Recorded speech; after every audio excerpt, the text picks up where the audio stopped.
तैयार है, हर गरीब को देने तू तैयार है, जो ना मांगे उससे तू बेजार है, जो ना मांगे उससे तू बेजार है। পৃথিবীর মানুষের কাছে মানুষ চাইলে বেজার হয়, যদি একটা মানুষের কাছে আপনি চান তাহলে ওই মানুষটা বেজার হবে। কিন্তু মহান আল্লাহ বলেন, বান্দা বান্দি শোনো, তুমি গুনার কাজ করে আমি আল্লাহর কাছে না চাইলে আমি বেজার হয়ে যাই, আর চাইলে আমি খুশি হয়ে যাই। জোরে কর না সুবহানাল্লাহ। না চাইলে বেজার, আর চাইলে খুশি। মানুষের কাছে মানুষ চাইলে বেজার, না চাইলে হয় খুশি। আর আল্লাহর দরবার হইল উল্টা। আল্লাহ কয় কি, শোনা, আমার কাছে চাইলে খুশি আর না চাইলে। আপনি আমার জিন্দেগিতে গুনাহ আছে না নাই? জোরে কোন।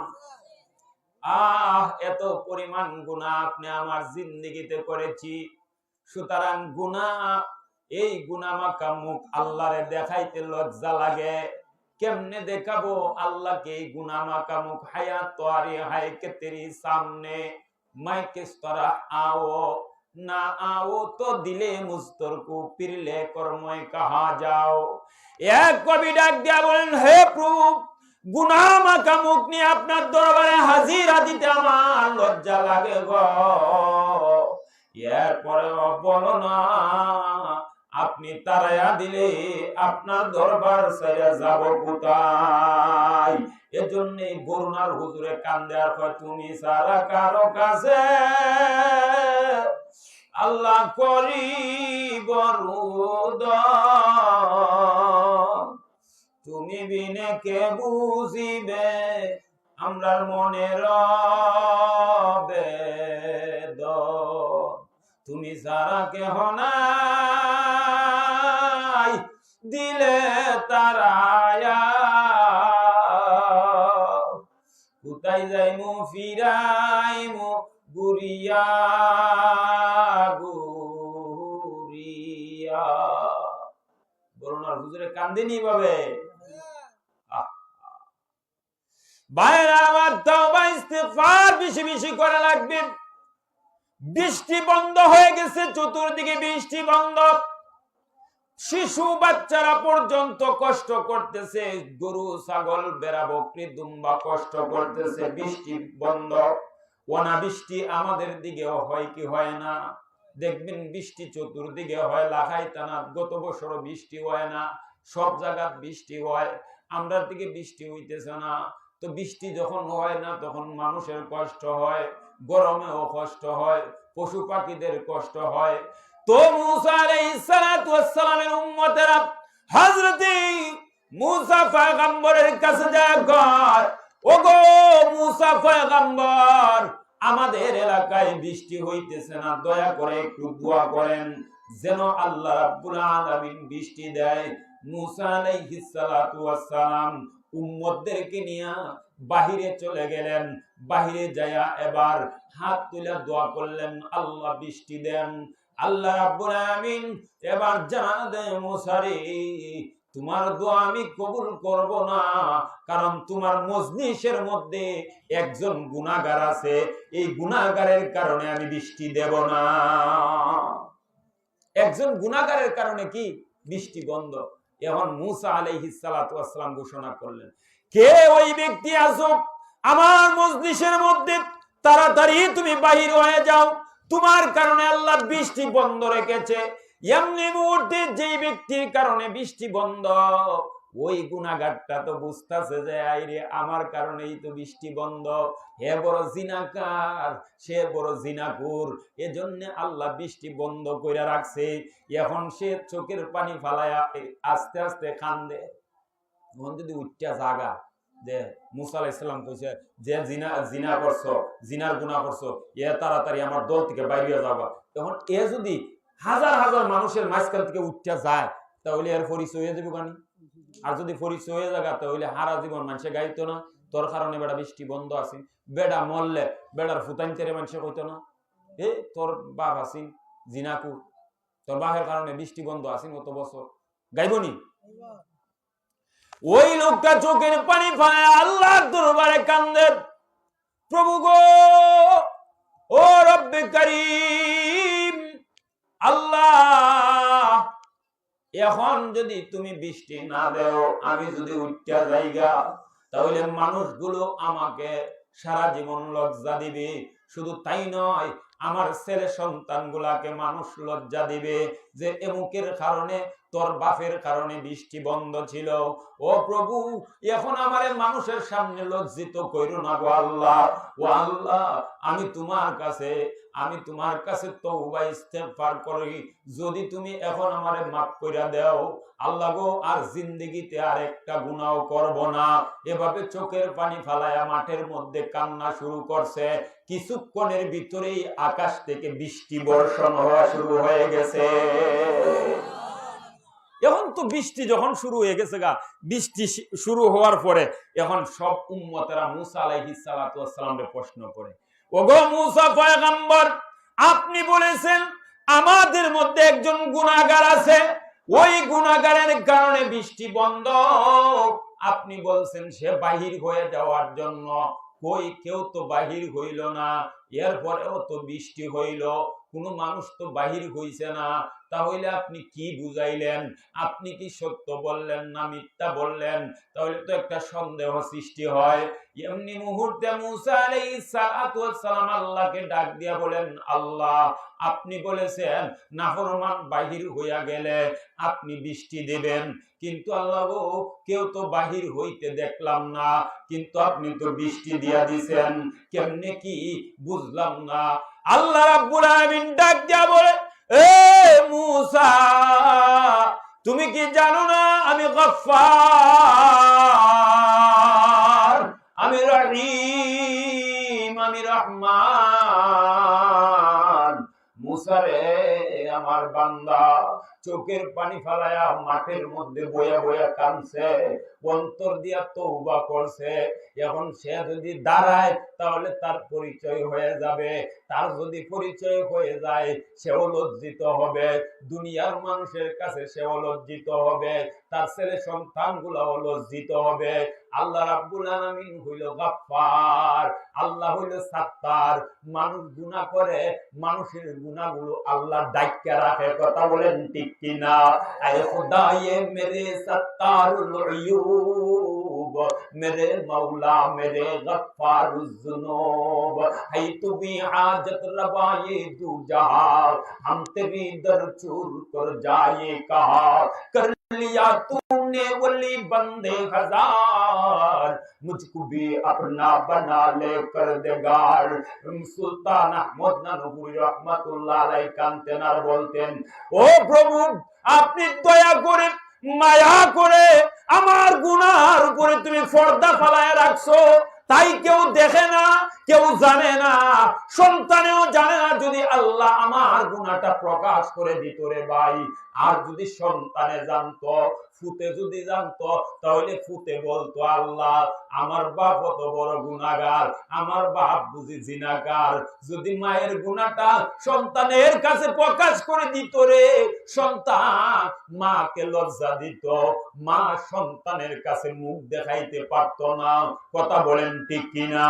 আবার ভাই দুস্থ বুজুর্গ, যদি আমি ফয়েজের গুনাহগুলি আল্লাহ প্রকাশ করে দিত রে, তাহলে আজকে এখানে বসে আমি ওয়াজ করি, এই ওয়াজের মধ্যে আপনারা আসতেন না, বলতেন ফয়েজি এত বড় গুনাহগার। আল্লাহ বলেন, বান্দা আমি হইলাম সাত্তার, আমি গুনার উপরে পর্দা ফালায়া রাখি, আমি গুনার উপরে পর্দা ফালায়া রাখি। এই জন্য ভাই দুস্থ বুজুর্গ আল্লাহর দরবারে সুলতান আহমদ নানপুরি রহমাতুল্লাহ আলাইহি কানতেন আর বলতেন, আল্লাহ গো, যেভাবে আমার গুনার উপরে তুমি পর্দা ফালায়া রাখছো, এভাবে পর্দার ভিতরে রেখে রেখে আমার জিন্দেগির গুনাহগুলি মাফ করে দাও। আল্লাহু আকবার। এজন্য আল্লাহর কাছে আমরা কিভাবে কাঁদবো? আল্লাহ আমার গুনার উপরে তুমি দয়া কইরা পর্দা ফালায়া রাখছো, আমার ভূতে জানে না, আল্লাহ আমার বউয়ে জানে না, আমার মায়ে জানে না, আমার বাপে জানে না আমি যে কত বড় গুনাহ করছি, আমার গুনার উপরে তুমি পর্দা ফালায় রাখছো। আল্লাহ গো, যেভাবে পর্দার ভিতরে রাখছো, এভাবে পর্দার ভিতরে রাখিয়া রাখিয়া আমার গুনাহগুলি মাফ করিয়া দিলাম। কানতে পারবো না ইনশাআল্লাহ? এভাবে কানবো না। ওই লোকটা এভাবে কান্নাকাটি করার কারণে আল্লাহ রাব্বুল আমিন ডাক দিয়া বলেন, মূসা রে, আমার বান্দা চোখের পানি ফেলায় কাঁদছে আমার দরবারে, তাই আমি আল্লাহর পছন্দ হয়ে গেছে, আমি তার তওবা কবুল করে নিয়েছি। সে ওয়াদা করেছে আর জিন্দেগিতে গুনাহ করবে না, আমি তার ওয়াদা গ্রহণ করে নিয়েছি। এজন্য তার তওবা কবুল করে আমি আল্লাহ তাকে লজ্জিত না কইরা আকাশ থেকে বৃষ্টির ব্যবস্থা করে দিয়েছি। জোরে কোন সুবহানাল্লাহ। এজন্য তাওবা ইস্তেগফার করলে কলব কি হয়? পরিষ্কার হয়। 3 নাম্বার কাজ হলো কলব পরিষ্কারের হাতিয়ার। কলব কিভাবে পরিষ্কার করব? কলব পরিষ্কার করার জন্য 3 নাম্বার যেই কাজটা করবেন সেটা হইল বেশি বেশি কোরআন তেলাওয়াত করা। কি তেলাওয়াত করা? জোরে কোন। বেশি বেশি কোরআন তেলাওয়াত করা। আমরা তো এখানের মধ্যে অনেকে আছে কোরআন তেলাওয়াত পারিই না, কথা ঠিক নেই? কজনে কোরআন তেলাওয়াত পারি? যারা কোরআন তেলাওয়াত পারি না, আমরা আমাদের করণীয় কিছু আছে না নাই? আমরা কোরআন তেলাওয়াত করি না। আগে ঘরের মধ্যে কোরআন তেলাওয়াত হইতো, ঘরে ঘরে কোরআন তেলাওয়াত হইতো, এখন আর ঘরে ঘরে কোরআন তেলাওয়াত নাই। আগে হইতো কোরআন তেলাওয়াত, এখন কোরআন তেলাওয়াত। তাহলে ভাই দোস্ত বুজুর্গ, 3 নাম্বারের কাজ হলো বেশি বেশি করে কোরআন তেলাওয়াত করা। কোরআন তেলাওয়াতের মাধ্যমে কলব পরিষ্কার হয়। তাহলে আপনাদের কাছে প্রশ্ন হইল, কলব পরিষ্কারের প্রথম হাতিয়ার কি বলেছিলাম? কলব পরিষ্কার করার প্রথম নম্বর হাতিয়ার হইল মাওলা পাকের জিকির বেশি বেশি করা। 2 নাম্বার হলো তওবা ইস্তেগফার করা। 3 নাম্বার কাজ হলো কোরআন তেলাওয়াত করা। 4 নাম্বার কাজটা কি? আমি যেই আয়াত তেলাওয়াত করলাম এই আয়াতের কাজ করা। কি হয়? যে বেশি বেশি করে মৌতের কথা স্মরণ করা। কি করা? মৌতের কথা বেশি বেশি করে স্মরণ করা। আহারে কোন দিন জানি মওত আইসা যায়, বলা যায় না। হঠাৎ করে দুনিয়া হতে বিদায় হয়ে যাওয়ার ঘটনা ঘটে যেতে পারে, কারণ নিঃশ্বাসের নাই, জুড়ে কোন নিঃশ্বাসের নাই বিশ্বাস। হঠাৎ করে দুনিয়া হতে বিদায় হয়ে যেতে পারি। বাইরে একটা মাত্র সন্তান হইছে তার, নরসিংদীর যুবক, এক সন্তানের বাপ। মেয়েটা ডাক দেয়া কয়, আব্বু এত সুন্দর সাজগুজ করছেন, কোথায় যাবেন? কয় আমি যাবো রে মা, ঢাকা যাব। কয় আব্বু আমার জন্য কন্যা নিয়ে আসবেন, আমার জন্য আপনি চকলেট আনবেন, আমার জন্য কাপড় নিয়ে আসবেন। আচ্ছা মা, নিয়ে আসবো। এবার বাবা ঢাকার উদ্দেশ্যে রওনা করেছে। 1 ঘন্টার রাস্তা যাওয়ার পরে এবার স্ত্রীর মোবাইলে কল আসছে। স্ত্রী মোবাইল রিসিভ কইরা এবার মনে মনে ভাবতেছে, মনে হয় আমার স্বামী। তাই স্বামীকে জিজ্ঞাসা করে, স্বামী এখন কোথায় আছেন? অপর প্রান্ত থেকে বলতেছে, আমি আপনার স্বামী না, আমি আপনার স্বামী না, আমি আপনার স্বামীর প্যান্টের পকেট থেকে মোবাইলটা হাতে নিছি, নিয়ে আপনার কাছে আমি ফোন দিছি, সুতরাং আমি আপনার স্বামী না। বায়ুদুস্থ বুজুর্গ এবার দেখেন তাকায়া, তাহলে আমার স্বামীর কি হয়েছে? আপনার স্বামী এই মুহূর্তে গাড়ির অ্যাক্সিডেন্টে মারা গেছে। আল্লাহু আকবার, জোরে কোন আল্লাহু আকবার, জোরে চিল্লায় কোন আল্লাহু আকবার। লাশ নিয়ে যাও, লাশ নিয়ে যাও। লাশ নিয়ে আসার জন্য এবার রওনা করছে রে ভাই, লাল নিশান টাঙ্গায়া অ্যাম্বুলেন্সের মধ্যে করিয়া যখন লাশ নিয়ে বাড়িতে চলে আসে, লাশ নিয়ে যখন বাড়ির দিকে আসে, বাড়িতে আসার পরে স্ত্রী চোখের পানি ফালায় কান্দে। সবাই চোখের পানি ফালায় কান্দতেছে রে ভাই। কিন্তু ছোট্ট বাচ্চাটা, মেয়ে বাচ্চাটা এবার বাবার গলায় জড়াইয়া ধইরা কান্দে আর কয় আব্বু আব্বু কইরা ডাকে। আব্বু ডাকের জবাব দেয় না। তখন ডাক দেয়া কয়, আব্বু রে, আর কোনদিন তোমার কাছে চকলেট চাইবো না রে আব্বু, আর কোনদিন তোমার কাছে কন্যা চাবো না রে আব্বু। ও আব্বু, আর কোনদিন লিপস্টিক চাবো না।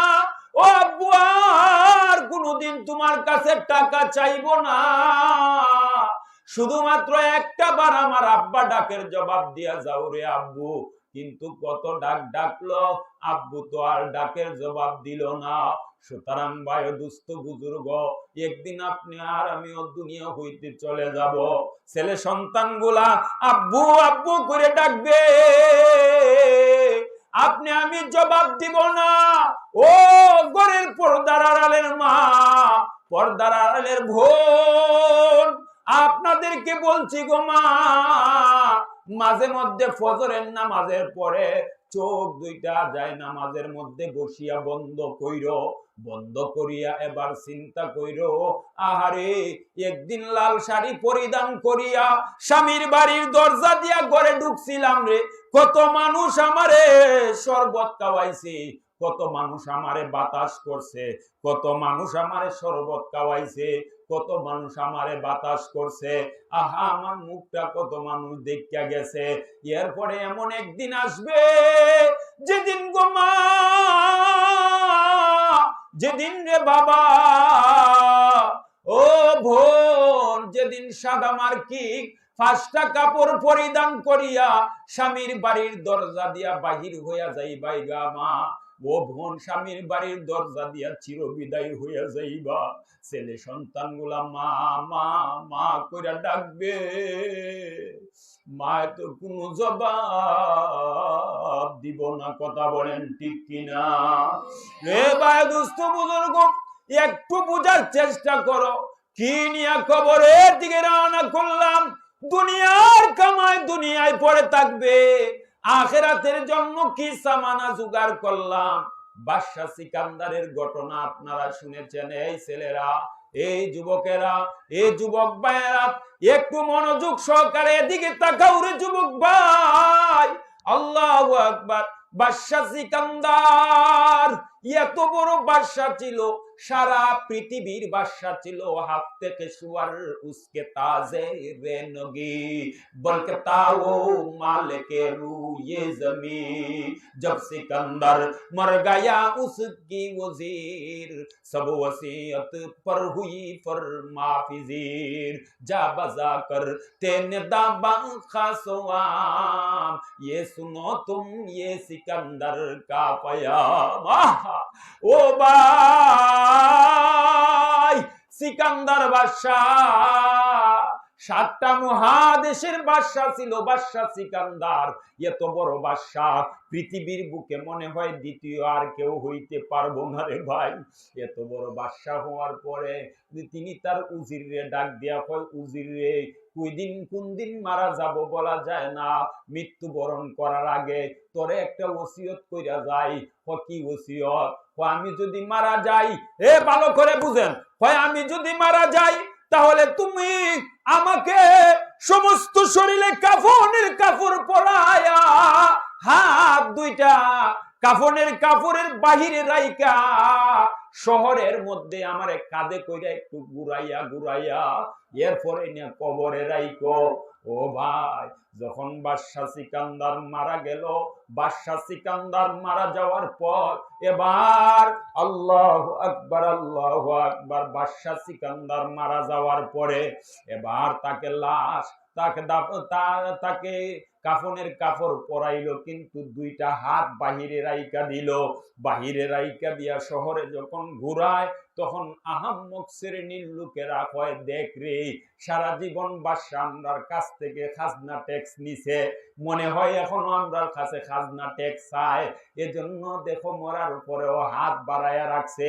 কিন্তু উলামায়ে কেরাম ডাক দিয়া বলে, না না না, বাদশা সিকান্দার ওই কাফনের কাপড়ের বাহিরে 2টা হাত রাইকা তোদের ওসিয়ত করতেছে, দেখ রে দেখ, আমার মতো বাদশা পৃথিবীর বুকে মনে হয় দ্বিতীয় আর কেউ হইতে পারবি না। এত বড় বাদশা হওয়ার পরেও আমি বাদশা সিকান্দার একেবারে খালি 2টা হাত নিয়ে রওনা করছি, কিছুই সাথে নিয়ে যাইতে পারি নাই, একেবারে খালি 2টা হাত নিয়ে রওনা করছি। এ যুবক ভাই, ও মুরব্বী চাচারা, আপনাদেরকে কি করে বুঝাইব নিজেও বুঝতে পারি না। আল্লাহু আকবার। কিছুই সাথে নিয়ে যাব না ও চাচা, কিছুই নিয়ে যাব না। কাফনের কাপড়ে পকেট নাই ও মা, কাফনের কাপড়ে কোনো পকেট নাই গো মা। ও বাবা, কিছুই কিন্তু সাথে যাবে না, শুধুমাত্র আপনাকে আমাকে 3টা কাপড় দিয়া প্যাকেট করবে, মাথায় একটা বান দিবে, মধ্যখানে একটা বান দিবে, পায়ে একটা বান দিবে, 3 বান্দের আসামি সাথে।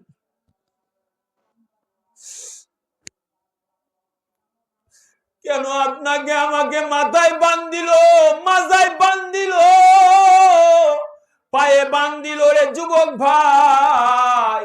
একটু চিন্তা কইরো, লাশ দিকা একটু চিন্তা কইরো, কেন মাথায় বান্ধে, কেন মাঝখানে বান্ধে, কেন আপনি আমার পায়ে বান্ধে, একটু চিন্তা কইরো।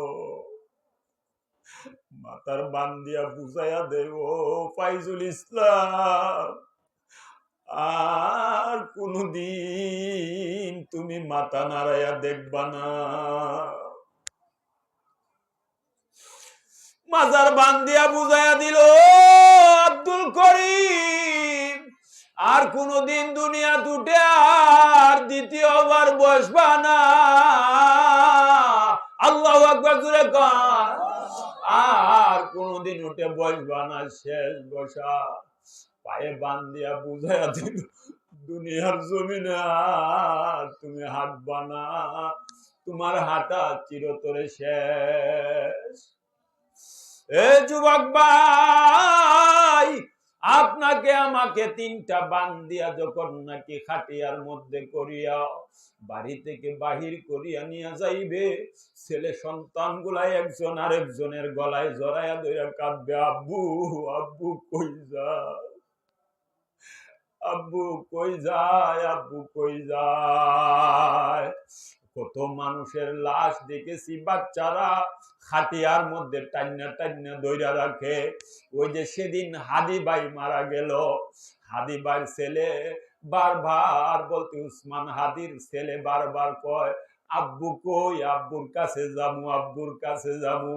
এই একটা দৃশ্য দেখে কত মানুষ কান্নাকাটি করছে, কথা বলেন ঠিক কিনা?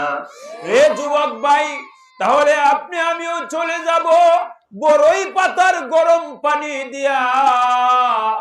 একদিন আপনাকে আমাকে গোসল দিবে, লাল বলো নীল বলো কত রঙের শাড়ি, একদিন তোমার গায়ে লাগবে সাদা মার্কিন শাড়ি, কথা বলেন ঠিক কিনা? আম পাতার জাম পাতার কত পানি জরে, একদিন তোমায় গোসল দিবে বড়ই পাতার জলে, ঠিক কিনা জোরে কর। ওরে আতর গোলাপ চিঠাইবে অঙ্গেতে। ভাই দুস্থ বুজুর্গ, একদিন আপনাকে আমাকে দুনিয়া ছাড়িয়া চলিয়া যাওয়া লাগবে, কিন্তু এখানেই শেষ না।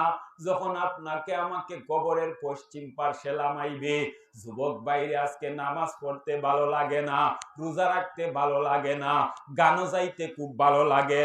ও যুবক ভাই, আজকে তোমার গাঞ্জা খুব ভালো লাগে, আজকে মদ ভালো লাগে, আজকে ফেন্সিডিল তোমার ভালো লাগে, ইয়াবা বাবা খাইতে তোমার ভালো লাগে।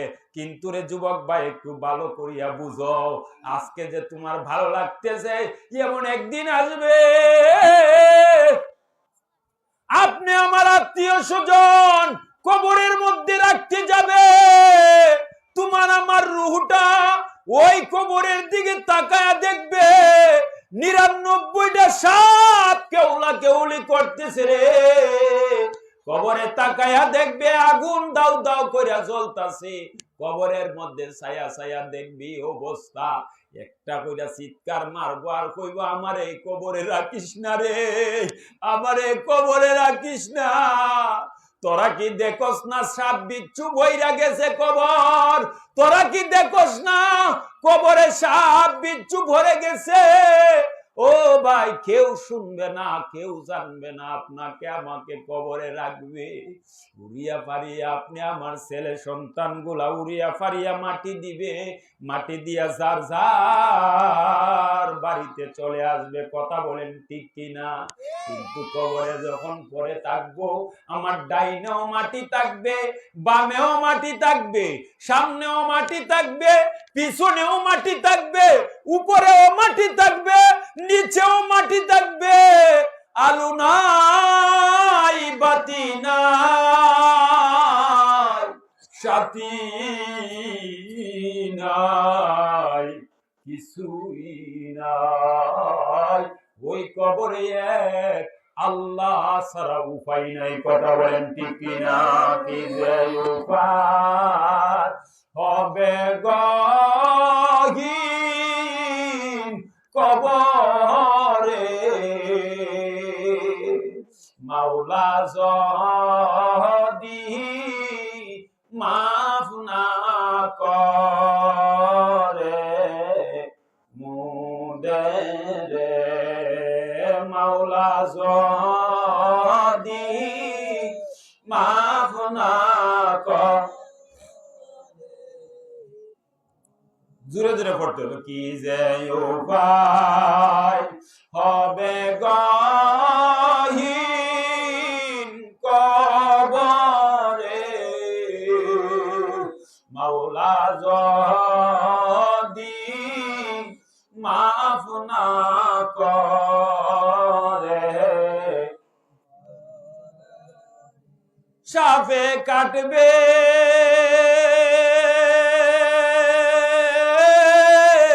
গুর্জ মারবে, হাই রে হাই, আগুন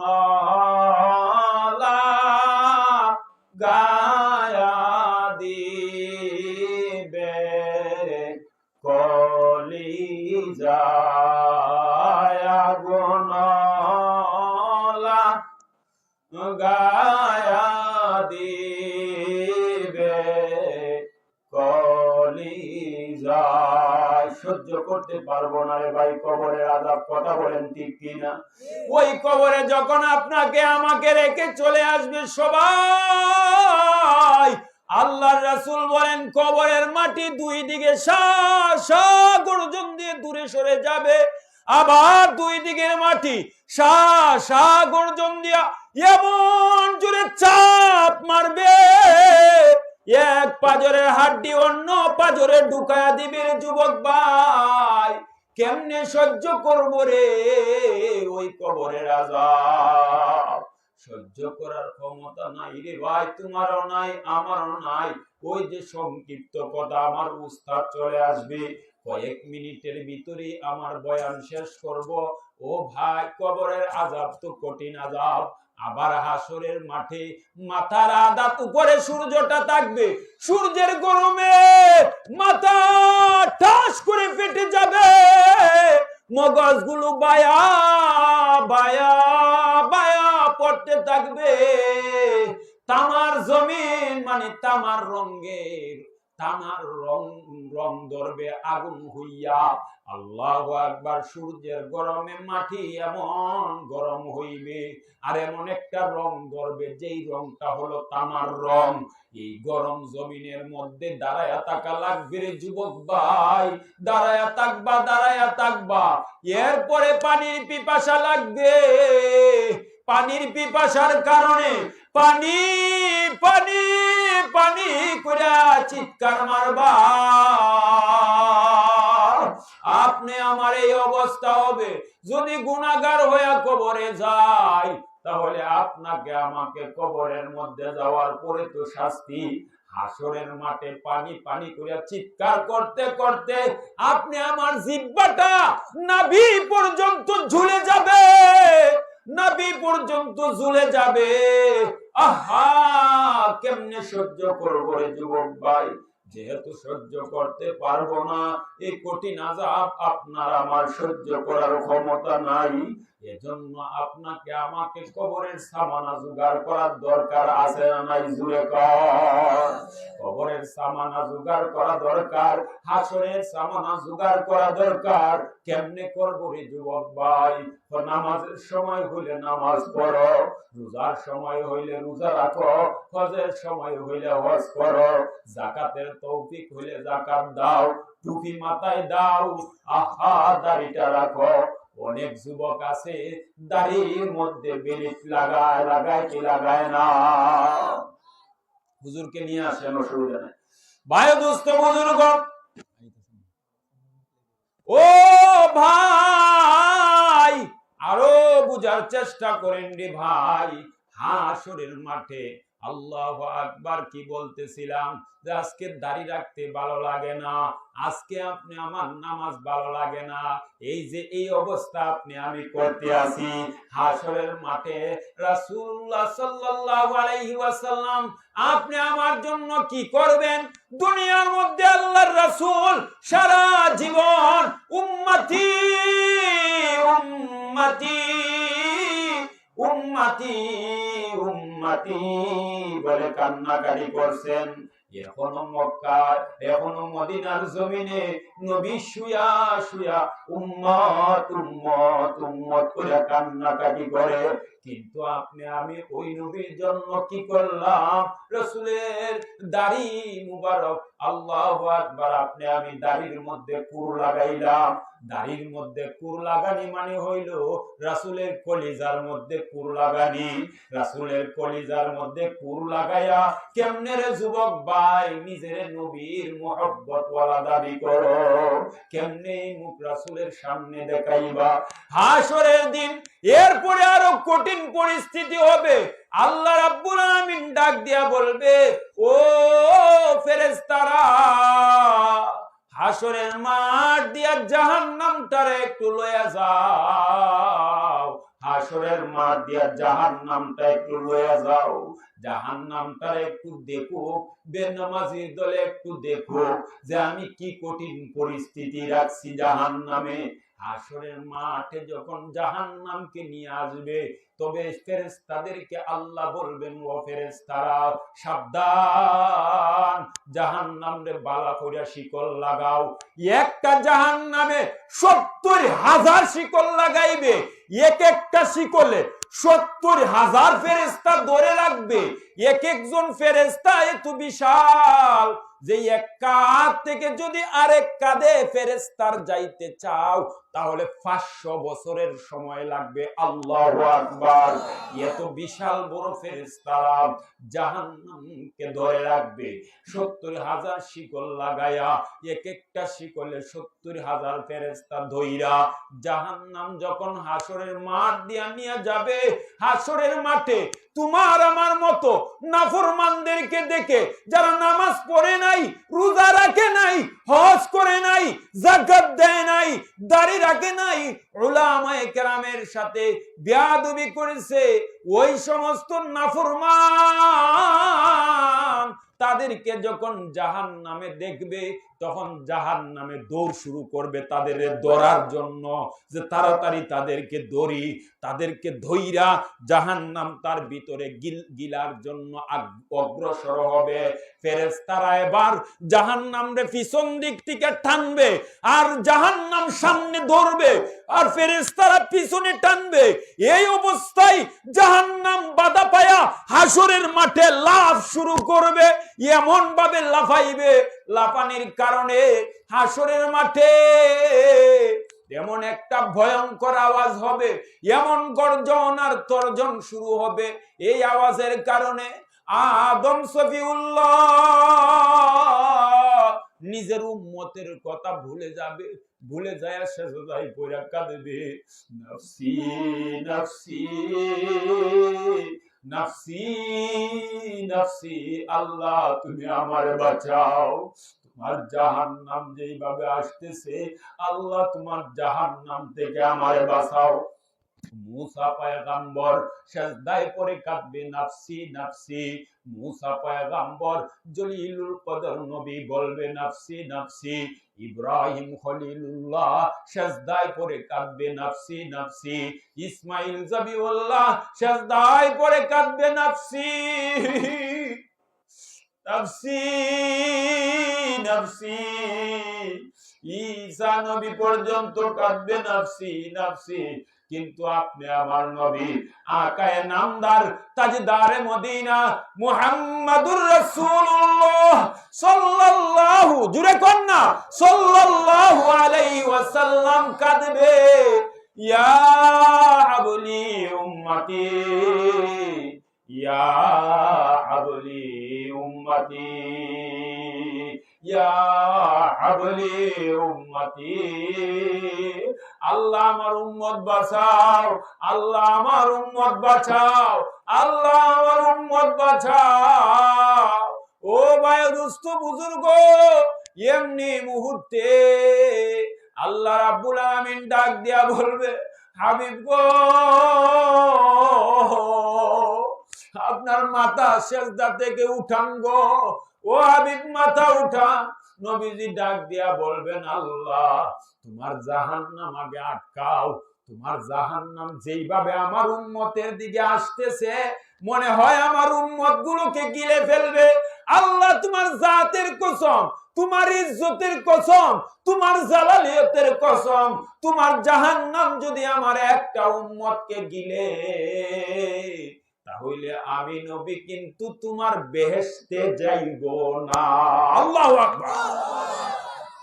আল্লাহ আগে তোমার জাহান্নাম আটকাও, আল্লাহ তোমার জাহান্নাম আটকাও। এমনি মুহূর্তে আল্লাহ রাব্বুল আলামিন একটা গ্লাস পানি হাতে, একটা গ্লাস পানি নবীজিকে দিবেন, দিয়া বলবে হাবিব গো, ওই একটা গ্লাস পানি আপনি জাহান্নামের মধ্যে ছিটা দেন।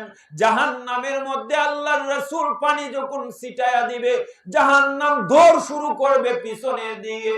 আল্লাহর নবী ডাক দিয়া বলবেন আল্লাহ এটা কেমন পানি দিলা গো, এটা আবার কেমন পানি, এটা কেমন কুদরতি পানি, যেই পানি যেই জাহান্নামকে ৭০,০০০ শিকল লাগাইয়া, এক একটা শিকলে ৭০,০০০ ফেরেশতা ধইরা রাখা, যেই জাহান্নাম আটকায়া রাখতে পারে না, সেই জাহান্নামে একটু পানি ছিটা দিলাম আর জাহান্নামটা পিছনের দিকে দৌড় মারলো। এটা কোন ধরনের পানি গো আল্লাহ? এমনি মুহূর্তে খবর আসবে ও গো হাবিব,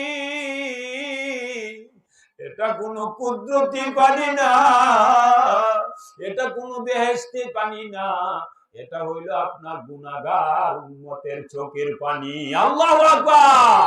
আপনার গুনাহগার উম্মতের চোখের পানি, এরা চোখের পানি ফেলায় কাঁদছে। আমি আল্লাহ তাকায়া রইছি, বান্দা বান্দিরে বড় মায়া কইরা বড় আদর কইরা বানাইছি। বান্দা বান্দির চোখের পানিগুলা যখন নাকের আগায় আসে তখন আমি আল্লাহ রহমত নিয়ে বসে থাকতে পারি না। বান্দার চোখের পানি নাকের আগায় আসার আগে আগে বান্দার জিন্দেগীর সব গুনাহ মাফ কইরা দে। এজন্য ভাই দুস্থ বুজুর্গ কান্দরে যুবক ভাই, যে নবী হাসরের দিনেও আপনাকে আমাকে ভুলবে না, ওই নবীরে কেমনে বুইলা রইলা, ওই নবীর দিন কেমনে বইলা তা করে যুবক ভাই, কেমনে বইলা তা করে যুবক ভাই, কেমনে? যে নবী বলছেন দাড়িটা রাখো, তুমি ওই নবীর কথায় দাড়িটা রাখতে পারো না। যেই নবী বলছে নামাজ পড়ো, সেই নবীর কথায় নামাজ পড়তে ভালো লাগে না।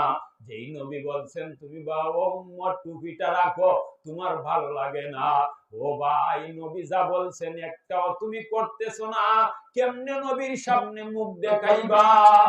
ও যুবক ভাই, যারা দাড়ি রাখছো অথবা যারা এখনো দাড়ি কাটো ছাটো, ওই সমস্ত যুবক ভাইদেরকে আমি বলবো, এই আজকের ওয়াজের মধ্যে এমন একটা যুবক আসুনি যে ওয়াদা করতে পারবা হুজুর আমি ওয়াদা করলাম মরণ পর্যন্ত আমি দাড়িতে কুর লাগাইব না। এমন একটা যুবক আছো যে বলতে পারবে যে হুজুর আমি আর দাড়ি কাটতাম না। কোন ভাই আছো? এই তুলো, হাত তুলো দেখি। আলহামদুলিল্লাহ। এই যে তাই না, দাড়িটা লম্বা করবে না, আরো এই দাড়ি রাখবা তো, থাকবা না। দাড়ি দেখতে আরো সুন্দর দেখা যায়, বড় হইয়া এই ওয়াদা ঠিক রাখবা, দাড়ি কাইটো না। ও ভাই, যা কিছু বললাম আমার হুজুরে নিয়ে আসেন, কারণ হইলো আমি আর বেশি সময় করতে পারবো না, কারণ মাইকেরও অবস্থা বেশি একটা ভালো না, বেশি টানে না, যার কারণে বেশি জোর দিয়া কথা বলতে হয়, কষ্ট হয়। হুজুরকে নিয়ে আসেন। তো সব কথার সার কথা হইলো, আপনি আমার কথা শুরু করছিলাম কোথায় থেকে? প্রতিটা মানুষের ভিতরে আছে একটা গোশতের টুকরা। এই গোশতের টুকরাটার নাম কি? কলব। কলব যখন আপনি আমি যখন শেষ করি, দেখেন যখন আপনি আমি দুনিয়াতে আসছিলাম তখন ছিল কি? স্বচ্ছ, খুব ভালো। যখন আপনি আমি যুবক বয়সে পৌঁছলাম তখনই কলবের মধ্যে গুনাহ করার দ্বারা কি হয়েছে? কালো দাগ পড়ছে।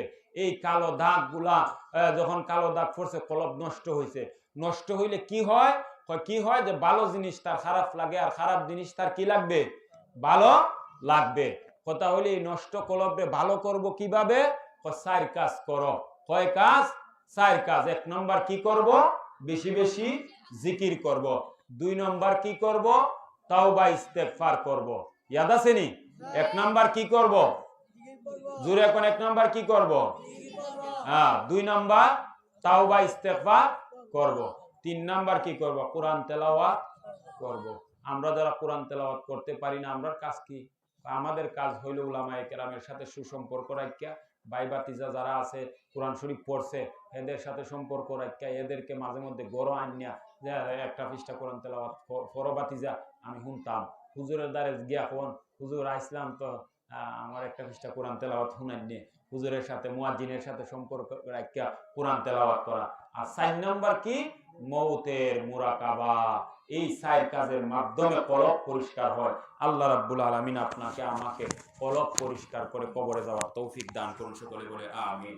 এই মুহূর্তে আপনি আমার সম্মুখে প্রধান অতিথির বয়ান পেশ করবেন শাইখুল হাদিস, উস্তাদুল উলামা, হযরতুল আল্লাম হযরত মাওলানা আব্দুল লতিফ সাহেব, ইমাম ও খতিব, বাদিকারা দক্ষিণ রাম জামে মসজিদ। আমি হুজুরের মহামূল্যবান বয়ান পেশ করার জন্য মাহফিল কমিটির পক্ষ থেকে সবিনয় অনুরোধ জানাচ্ছি।